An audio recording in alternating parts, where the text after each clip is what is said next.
Papo de bunker. Aqui fala-se de tudo. Quase tudo. As cornes. Os fones. Não, isso aqui não vou pôr. Hã? Não vou pôr nada. Não. Ficas mais podcasters, não? Fica mais podcasters, né? Oh, meu Deus. Deixa minha careca ali, porra. Minha careca fica legal. Ah lá. Minha careca tá de boa. Ah lá. Vamos aqui aquecer a turbinas, né? Minha careca tá de boa. Se eu ficar com esse troço aqui, eu não vou ouvir você. Não, tranquilo. Assim tá bom. Vamos embora. Vamos lá. Sigam aí. Dar alegria no povo. Vamos embora.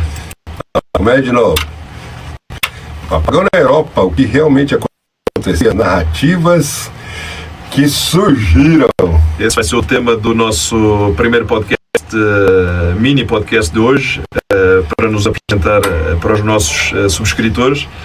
E estamos muito agradecidos a todos por começarem a subscrever e por participarem, não é?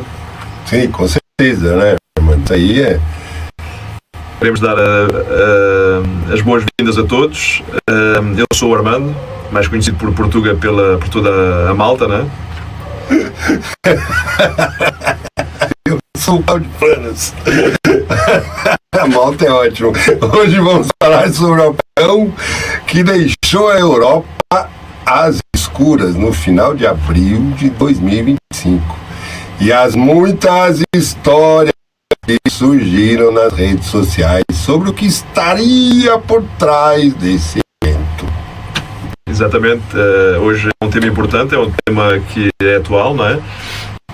E é um apagão que paralisou Portugal, Espanha e outros países vizinhos, não é? Gerou um verdadeiro caos. Não é? Pânico em toda a população, mas junto com esse mesmo apagão vieram muitas teorias, muitas especulações e até versões muito conflitantes, não é? A gente vai tentar abrir um pouco, né, destrinchar o que sabe, né, o que a gente sabe dos fatos aí, o que está sendo investigado e o que virou narrativa sem base comprovada. Isso é o maior problema, né? Exatamente, toda a parte que é a parte especulativa, toda a parte que foi transmitida por algumas fontes, né? E vamos começar pelo que as autoridades e alguns especialistas anunciaram e confirmaram. O que sabemos é que no dia 28 de abril, cerca de 15 gigawatts de energia, o equivalente a 60% da demanda de energia da Península Ibérica, ou seja, Portugal e Espanha, desapareceu do sistema rapidamente, em apenas 5 segundos. Isso causou uma desconexão em cascata, obviamente, né? Primeiro na Espanha, onde houve uma falha em uma linha de alta tensão no sul do país, né? E aí foi seguido por um colapso total da rede ibérica, que acabou afetando também, e aí pegou Portugal e causou aí interrupções menores em países vizinhos, né, como a França chegou a ser envolvida e até parte da Finlândia. Nossa, foi bastante abrangente, né? Temos ainda as declarações do Departamento da Rede Elétrica Espanhola, né, que é o Sr. Eduardo Prieto, né, que ele descartou de imediato essa hipótese do ataque cibernético, né?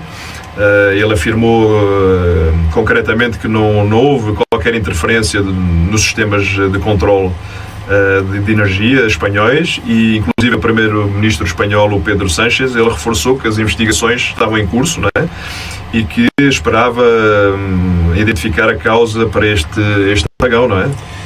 A gente tem que também levar em consideração e destacar que a Península Ibérica ela tem uma rede elétrica relativamente isolada, né? Então, no restante da Europa, e com poucas interconexões, e o que torna mais vulnerável a falha vamos dizer assim, desse tipo acontecer, né? Exatamente, e foi uma questão que a Espanha abordou e que ela disse que tinham aumentado muito a participação e investimento em fontes renováveis, não é? Como é o caso da energia solar e eólica, não é? E que são um pouco mais instáveis, não é? E exigem um sistema de controle muito sofisticado para manter até o equilíbrio dessa rede, não é? E alguns especialistas, eles apontam que a sobrecarga dessas fontes renováveis pode ter contribuído para o apagão ou algo parecido que aconteceu lá em 2023 no Brasil. Isso aí, sim, estamos recordados, quando houve uma falha, né, nos equipamentos do controle de usinas e as eólicas e solares causou aquele blackout nacional. Né? Sim, estamos recordados desse evento, né? Foi um evento até algo recente, né? E também houve menção a um fenómeno raro chamado de vibração atmosférica induzida, né? Que são oscilações de baixa frequência e que podem ser geradas pela interação entre condições climáticas e os cabos de alta tensão, não é? Mas a mesma operadora portuguesa, a REN, não é? Ela informou que isso não era possível, não é? E que negou completamente que não teria sido isso a causa oficial, não é? Aí vai entrar também as condições climáticas extremas, variações bruscas de temperatura, que foram inicialmente consideradas, né?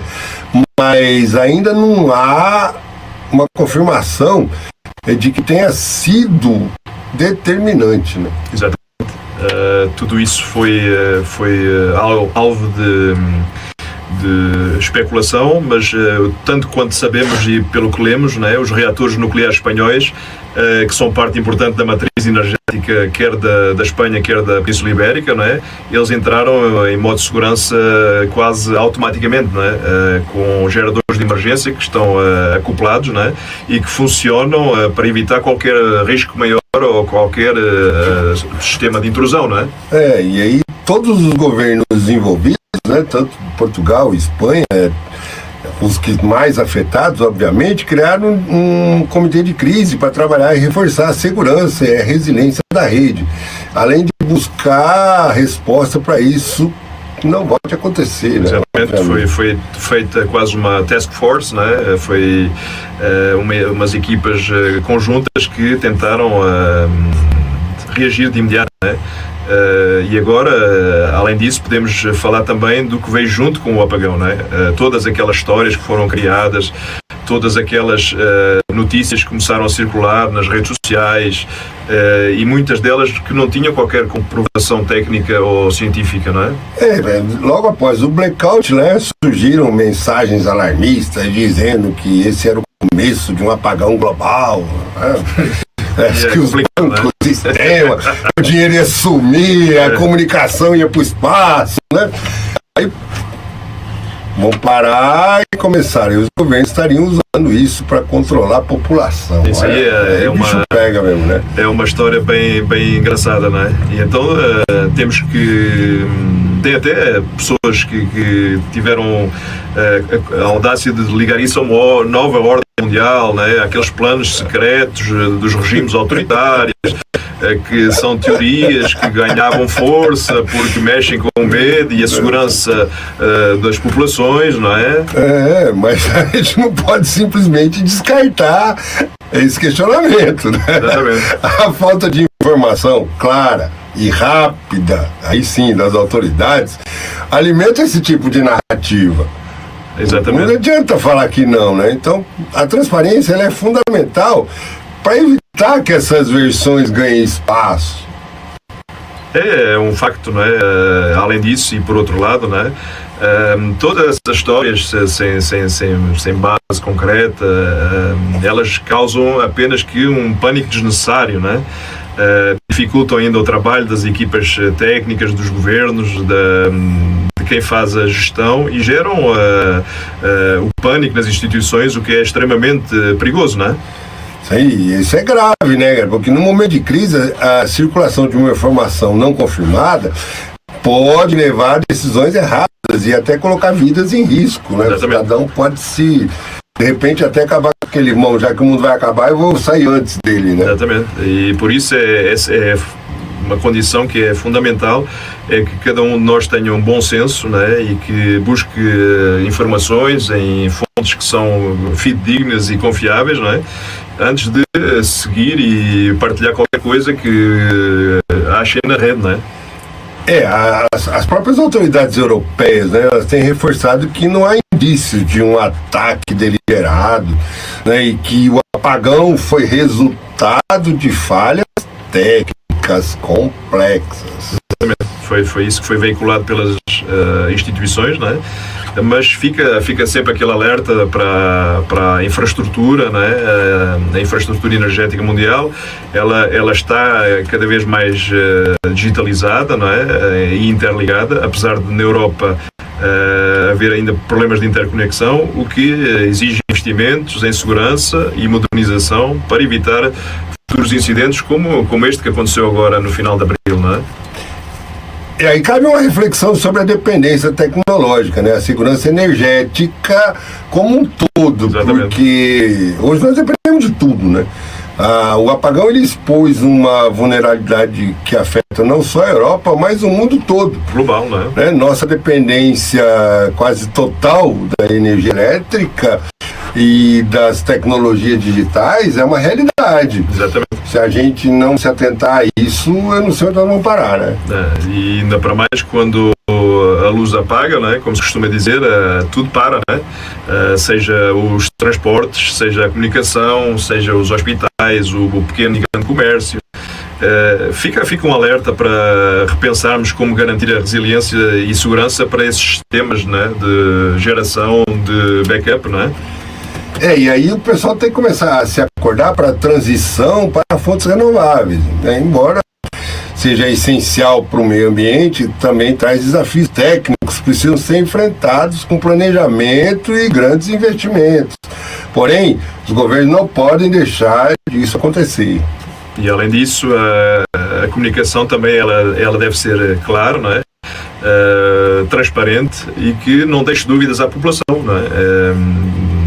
É importante quanto à infraestrutura física para manter a confiança e a calma em situações de crise, não é? É natural que isso tem que acontecer em uníssono, não é? Tem que em conjunto, não é? Para concluir, o apagão na Europa, né? Ele foi um evento grave. Não adianta dizer que não. Foi por causa de causas técnicas, ainda investigação, mas que não deve ser interpretado como um indício de um colapso global. Exatamente. Isso é um facto que é óbvio e claro, não é? Até porque todas as narrativas que vão surgindo, mesmo após a data do blackout, não é? São momentos que refletem os medos reais da população, não é? Que também mostram a necessidade da informação responsável e diálogo aberto entre todos, não é? Sobretudo entre a parte de quem governa os países e a população em si, não é? E essa população tem que ficar atenta às fontes, né? Que ela questionar, mas evite se deixar levar por versões que não têm um respaldo, que não tem uma fonte confiável. É um facto claro, né? E pronto, este foi o nosso mini podcast de hoje. Agradecemos por acompanhar este episódio, não é? Se gostou, compartilhe, siga o nosso podcast, porque faremos mais análises profundas dos fatos que impactam o mundo e... Até a próxima! Até a próxima, meus caros. Estaremos em breve com um novo capítulo e mais ocorrências e eventos deste mundo global. Ei, curte aí! Não se esqueçam de clicar só no joinha e chat aberto para comentários também. Em breve todos os chats serão partilhados e todos poderão participar nas nossas lives que irão acontecer semanalmente e muito em breve. Muito obrigado a todos.